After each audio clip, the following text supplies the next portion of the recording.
नमस्ते, मेरा नाम धीरज शर्मा है और आप कलम इंडिया न्यूज़ देख रहे हैं। हमारे कार्यक्रम पेपर वाला में आप सभी का बहुत बहुत स्वागत है। आज दिन रविवार है, थोड़ा बहुत लेट सेट चलता है, विशेष जो भी खबरें हैं के करके हम लोग जान लेते हैं। देखिए, मुख्यमंत्री नीतीश कुमार कब क्या बोल जाएंगे ये अब किसी को पता नहीं। क्या वो किसी बीमारी से ग्रसित हैं, ये भी एक बड़ा सवाल है। जान लीजिए, ये हम ही केवल नहीं कह रहे हैं। जब वो विपक्ष में थे, राजद के साथ थे, तो सारे भाजपा के नेता हों, चिराग पासवान हों, यही बात कह रहे थे कि नीतीश कुमार किसी मानसिक बीमारी से ग्रसित है, उन्हें इलाज की ज़रूरत है। जीतन राम मांझी ने भी कहा था कि उनको डोज दिया जा रहा है, धीरे धीरे मीठा जहर दिया जा रहा है, और भी कई तरह की बातें कही थी। खैर, अब तारीफें हो रही है क्योंकि वे एनडीए के साथ आ गए, लेकिन एनडीए के मंच से भी जिस तरह से बयान दे रहे हैं, कल्पना से परे। कोई बिहार का सीएम तो भाई इस तरह से नहीं बोल सकता है। अब समझिए, 2020 में भी लालू परिवार पर उन्होंने हमला बोलते हुए कहा था दुनिया भर का बच्चा पैदा कर लेता है, और कल भी उन्होंने यही बातें दोहराई कि इतना बच्चा पैदा कौन करता है। अरे एक समय था जो बीत गया, ये सीएम समझ ही नहीं रहे। बार बार एक ही व्यक्ति को टारगेट करना, पिंच करना और बच्चा पैदा करने वाले पे टिप्पणी करना शोभा देता है क्या? बताइए। आप ही मुख्यमंत्री हैं और किसी राज्य के राजा हैं, और उनके जुबान से एक ही बात, कभी 400 पार को 4000 पार कहते हैं, कभी 2020 को जो है 9020 कहते हैं। कल ही कह रहे थे 9020। क्या हो गया है, कुछ समझ ही नहीं लग रहा है। देखिए, तेजस्वी यादव के पेशेंस को जो है समझिए सैल्यूट करना होगा। एक शब्द उन्होंने नीतीश कुमार के खिलाफ इस बार नहीं बोला है। पिछले दफा तो सदन में मतलब बखेरिया झाड़ दिया था, उनके भी बाल बच्चा पर सवाल उन्होंने खड़ा कर दिया था। लेकिन इस बार तेजस्वी यादव शांत है, बड़ी सॉफ्ट है, कह रहे हैं कि हमारे गार्जियन हैं, हम आशीर्वाद समेत जो है सारी चीज़ें उनकी बातें ग्रहण कर लेंगे, कहीं कोई दिक्कत नहीं। लेकिन परिवार पर टिप्पणी करना उचित नहीं है व्यक्तिगत तौर पर, और इससे देखिए सीएम की भी कहीं ना कहीं अपमान हो रही है। सारे लोग नाराज चल रहे हैं। बताइए किस किस तरह का बयान दे रहे। कभी महिलाओं को लेकर कुछ कह रहे हैं, अंदर बाहर वाली बात, कभी कुछ समझे नहीं लग रहा है कि आखिर बिहार के सीएम किस रास्ते चल रहे हैं, क्या स्थिति से गुजर रहे हैं। और ऐसे में थोड़ा सा जो है उनको दिखवाने की ज़रूरत है। हालांकि स्वास्थ्य को लेकर लगातार तो दिखवाते रहते हैं, और हम नहीं कह रहे हैं, जो अंदर से लोगों ने राय विचार दिया है वही बात को दोहरा रहे हैं, तो जरूरी। और दूसरी खबर है, बहुत सारी खबर इधर उधर चलती रहती है।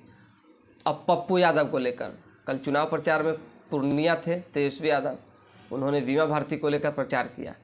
बीजेपी उम्मीदवार पर तो कई आरोप लगाए ही, पप्पू यादव पर भी कई सवाल उन्होंने छोड़ दिया। कहा कि बंद कमरे में क्या डील करने हमारे यहाँ आए थे, उन सभी चीज़ों का रिकॉर्डिंग रखे हुए हैं, सब समय पर निकलेगा। यानी एक बड़ा पोल जो है तेजस्वी यादव पप्पू यादव के खिलाफ खोलने वाले हैं। हो ना हो, जो स्थितियां हैं, जो बातें उन्होंने कही है, उसमें ये भी निकलकर सामने आ रही है कि तेजस्वी यादव चुनाव से पहले डिस्क्लोज भी कर दें चीज़ें। अब कह रहे हैं कि पैसा कहाँ से लाएं, बीजेपी ने वाई कैटेगरी की सुरक्षा क्यों दी। ये सारा सवाल पप्पू यादव पर जो है तेजस्वी यादव आरोप लगा रहे हैं, पूछ रहे हैं, अब जवाब देना होगा। अब वो कह रहे हैं कि बताइए, हमारे पिताजी को जेल हुई, बेल हुई, दुनिया भर का जो है रेड हुआ, ईडी, सीबीआई, इनकम टैक्स, सब बहनों पर एफआईआर दर्ज हुआ, हम नहीं घबराए, हम नहीं रोए। लेकिन एक आदमी जो है, एक नेता जो है, बात बात पर मंच पर चढ़ के रोने लगता है। पिछली बार जो है मधेपुरा में रो रहा था, इस बार पूर्णिया में रो रहा है कि हमारी पूर्णिया माँ है। अब बताइए,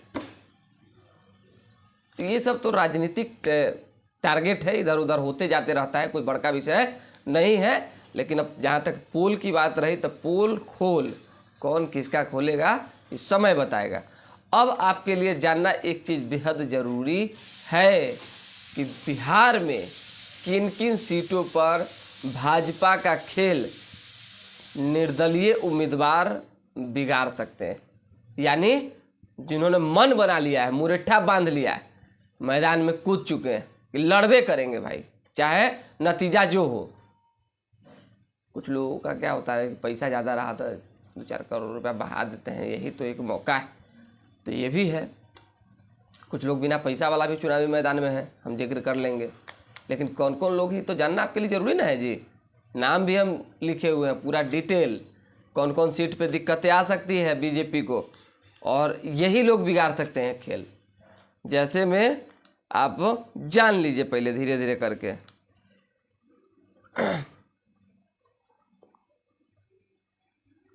हम आपको बता देते हैं। देखिए, नवादा में विनोद यादव वो मैदान में उतरे, लगातार चुनाव प्रचार हुआ, मैदान में कूदे तो लड़े, वोटिंग वहाँ समाप्त हो चुका है। तो वहाँ की तो बातें ख़त्म। अब तो 4 तारीख को रिजल्ट जब आएगा तो चीज़ें पता चलेगी। उसके बाद जो है गुंजन सिंह ने भी मैदान में अपनी ताकत आजमाइश की, लोगों तक पहुँचे, गाना गाकर हर माध्यम से जो है वोट मांगा उन्होंने। इससे भी कहीं ना कहीं भाजपा को लॉस है। अरे वोट काटेंगे तो यादव का थोड़ी काटेंगे, काटेंगे तो भूमिहार है, तो भूमिहारे का ना काटेंगे जी, सो बताइए। तो बीजेपी का वोट काटेंगे। तो गुंजन सिंह ने भी वहाँ पे कुछ वोट काट लिया है। तो लॉस अब किसको होगा नहीं होगा भगवान जाने। नवादा एक ऐसा सीट है जहाँ सबसे कम वोट पड़ा है। अब देखना ये होगा कि नतीजा क्या आता है। उसी तरीके से काराकाट में पवन सिंह लड़वे करेंगे, पूरा गाना आशीर्वाद वाला तैर रहा है सोशल मीडिया पर। तो लड़वे करेंगे तो लड़िए, कौन रोका। जनसभा को संबोधित करने वाले हैं, रोड शो करने वाले, कीजिए। ये वोट किसका काटेंगे, इहो काटेंगे तो एनडीए का वोट ही काटेंगे। अब ऐसे में लॉस किसको होगा, उपेंद्र कुशवाहा को, उनकी धड़कन तेज है। तो ये भी आपके लिए जानना जरूरी है कि कुछ जगहों पे तो भाई कैंडिडेट ऐसा ऐसा उतर गया है कि एकदम धर के भर पजा के भाजपा को किसी तरह से चितकनिए पटक देना है, इसमें लगा हुआ है। तो देखिए क्या होता है। पूर्णिया में हमने पहले ही बता दिया, पप्पू यादव पूरा लहर है। हम कह रहे हैं क्योंकि देखिए बातचीत लोगों से होती रहती है, लहर जबरदस्त है। और टक्कर भाजपा और पप्पू यादव में है, न कि भाजपा और राजद में। आप पता कर लीजिए। चलिए, सिवान में हिना साहब, अब स्वाभाविक सी बात है, जब राजद ने टिकट नहीं दिया तो हिना साहब निर्दलीय मैदान में। अब वो जब ताल ठोकेंगी तो मुस्लिम वोट कहाँ जाएगा उनके साथ। राजपूतों के भी समर्थन करने की बात आ रही है, कहाँ जाएगा उनके साथ। फिर हारेगा कौन, जेडीयू का उम्मीदवार, स्वाभाविक सी बात है। राजद भी हारेगी, अवध बिहारी चौधरी को उन्होंने टिकट दिया। अब हारेगी कि नहीं हारेगी हम नहीं बोल सकते हैं, लेकिन हम एक बात कर रहे हैं, एक अनुमान लगा रहे हैं कि जो स्थितियां हैं वो, ये नहीं कि कोई कल होके कह दे कि बोलो आप बहुत बड़का दावा कर रहे थे। हम कोई दावा नहीं कर रहे हैं, कौन हारेगा कौन जीतेगा, लोकतंत्र है, जनता मालिक है, वो करेगी। चलिए, उसी तरीके से महाराजगंज में सचिदानंद राय ने भी ताल ठोक दिया भाई, प्रेस कॉन्फ्रेंस बुलाकर लड़बे करेंगे। कांग्रेस से भी बातचीत चल रही, चर्चा है। कांग्रेस आज जो है प्रत्याशियों की लिस्ट भी जारी करने वाली है। बिहार भाजपा या बिहार कांग्रेस, बिहार की कुछ जगहों पे बचा हुआ है कैंडिडेट, वहाँ पे महाराजगंज शामिल है। तो सचिदानंद राय के उम्मीदवारी की बात आ रही है, लेकिन सचिदानंद राय को टिकट मिलेगा कि नहीं मिलेगा कोई नहीं जानता है। जहानाबाद में आशुतोष कुमार हैं। आशुतोष कुमार भूमिहारों के नेता हैं, लगातार जो है कैंपेन कर रहे हैं, लोगों से पैसा भी जुटाने में लगे हुए हैं कि भाई कुछ मदद कीजिए तभी ना चुनाव होगा। अपने समाज को जो है एकजुट करने में लगे हुए हैं। अब कितना उनकी बात पर भूमिहार समाज, ब्राह्मण समाज एकजुट होते हैं, गोलबंद होते हैं और उनको वोट देते हैं, ये तो समय बताएगा। लेकिन फिलहाल तैयारी उनकी ज़बरदस्त है। अगर 40-50 हज़ार वोट, 1 लाख वोट काटेंगे तो काटेंगे एनडीए का, और चंद्रवंशी का ऐसे भी बड़ी ज़बरदस्त विरोध। तब ऐसा ना हो कि अगला पिछला के भी फेर में बिचहाबाजी मारे। एक बात हम उदाहरण के तौर पे बताए हैं, तो ये भी हो सकता है। चलिए, पश्चिम चंपारण में मनीष कश्यप, चर्चा थी, अब तो भाजपा में जाने की चर्चा है। हो लग सकता है कि चुनाव न लड़ें। शिवहर में राणा रंजीत हैं, झांझरपुर में जो है गुलाब यादव है। झांझरपुर पीआईपी का उम्मीदवार वहाँ उतरा है और गुलाब यादव भी निर्दलीय, उन्होंने ताल ठोक दिया है। बक्सर में आईपीएस आनंद मिश्रा का लहर, लहर मने प्रत्याशी हैं, आईपीएस रहे हैं, जबरदस्त पर्सनालिटी है, इसलिए युवाओं की टोली उनके साथ चलती है और आम लोग जो है वहाँ कहते हैं कि आनंद मिश्रा को ही जिताएंगे।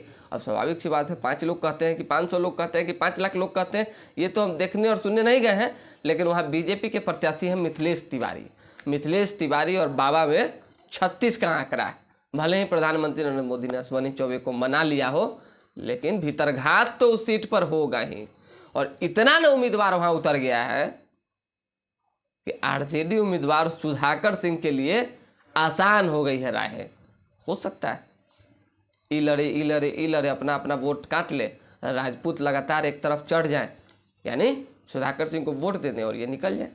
यहाँ भी एक टेंशन बढ़ी हुई है और बक्सर के लिए हम कई बार कह चुके हैं कि सबसे ज़्यादा टेंशन जो है जेडीयू के लिए चंद्रवंशी वाला सीट जहानाबाद और भाजपा के लिए बक्सर है। चलिए, यही हमने बता दिया, यही लोग लड़ाई प्रभावित कर सकते हैं और इससे ज़्यादा तो कुछ विशेष है नहीं। अब थोड़ा अखबार की खबर भी जान लीजिए जल्दी जल्दी। देखिए, लू ज़बरदस्त चल रहा है तो थोड़ा सा आपको बच के रहना है, बहुत ही ज़बरदस्त। घर से निकलें और अगर चद्दर उधर तान के नहीं निकलिएगा, पानी के बोतल अपने पास नहीं रखिएगा, बहुत झंझट में पड़ जाइएगा। मोदी 400 की बात कर रहे हैं लेकिन वे 150 भी पार नहीं कर पाएंगे। राहुल गांधी, कल भागलपुर में दौरा था उनका, ज़बरदस्त तरीके से गरजे। अब वायनाड से भी भागेंगे कांग्रेस के साहबजादे, प्रधानमंत्री नरेंद्र मोदी ने कहा है। अमित शाह के निशाने पर कांग्रेस, कहा इन्हें वोट देते तो कोटा पीएफआई का गढ़ बन जाता, मतलब पीएफआई का गढ़ कोटा बन जाता। उसी तरीके से असहमति की आवाज़ें दबा दी जाती है न्यूज़ इंडिया में, प्रियंका गांधी ने, not news India, new India में प्रियंका गांधी ने कहा है। जिस कार को जब्त करा थाने में मंगवाया, पुलिसकर्मियों ने बदमाशों को सौंपा। यही सब तो चल ही रहा है चारों तरफ। एनडीए और महागठबंधन के पास कितनी हेलीकॉप्टर है ये जान लीजिए और कितना रुपया खर्च हो रहा है ये भी जान लीजिए, क्योंकि ज़रूरी है। हेलीकॉप्टर पर खर्च करेंगे 9 करोड़, कौन? एनडीए के लोग और महागठबंधन के लोग दोनों मिला के 9 करोड़ रुपया से अधिक का खर्च होगा। समझ लीजिए 270 घंटे से ज़्यादा की उड़ानें होनी है। एनडीए 2 और महागठबंधन 1 हेलीकॉप्टर से कर रहा है चुनाव प्रचार। अंतिम चरण में जो है हेलीकॉप्टर की संख्या बढ़ सकती है। और देखिए कितने हेलीकॉप्टर का चार्ज है ये भी तो आपके लिए जानना जरूरी ना है जी। हेलीकॉप्टर का किराया जो है सामान्य दिन में एकल इंजन का किराया जो है 80,000 से 1 लाख रुपए प्रति घंटा है। 2 इंजन वाले हेलीकॉप्टर का किराया 1.50 यानी 1.5 लाख रुपया से 1,70,000 रुपये तक है। उसी तरीके के चुनाव का समय क्या किराया है ये जान लीजिए। एकल इंजन वाले हेलीकॉप्टर का किराया चुनाव के समय 1,60,000 से 2 लाख रुपये तक 1 घंटे का। 2 इंजन वाले का जो है 2,10,000 से 3,50,000 तक, यानी 4 लाख तक। घंटा 4 लाख, 4,000 रुपये मिनट हेलीकॉप्टर उड़ रहा है, समझ जाइए। चार्टर्ड विमान का भी जान लीजिए 4.5 लाख जो है 4,50,000 से 5,25,000 रुपये तक जो है चार्टर्ड विमान आप 1 घंटे तक उड़ा सकते हैं, ले जा सकते हैं। यही सब है, विशेष कुछ है नहीं, तो दोबारा क्या जरूरत। चलिए, बहुत बहुत धन्यवाद। लालू जी के साथ सो गए। पप्पू बताएं कितना पैसा कहाँ से। देखिए ये भी एक बड़ा सवाल है, कई बार हमने बता भी दिया है लेकिन तो छपी भी हुई है। पप्पू यादव ने ये चीज़ें कहा भी है कि हम लोग लड़ रहे हैं तो हमें दबाने की पूरी कोशिश हो रही है, हमारे ऊपर हमले कराए जा रहे हैं। उसी पर तेजस्वी ने कहा है कि वो बताएं कि इतना पैसा कहाँ से आ रहा है। उसी तरीके से लालू जी के साथ जो गए सब बर्बाद हो गए, सम्राट चौधरी ने कहा है। बहुत बहुत धन्यवाद। परफेक्शन IAS, UPSE और BPSC फाउंडेशन क्लासेस के लिए समर्पित संस्थान। यहाँ आपको UPSE selected and interview appeared faculties द्वारा गाइड किया जाता है। Separate batches for Hindi and English medium. 65वीं और 64वीं BPSC एग्जाम में 69 और 107 रिजल्ट्स एवं 66वीं BPSC एग्जाम में 131 रिजल्ट्स हासिल किया है। परफेक्शन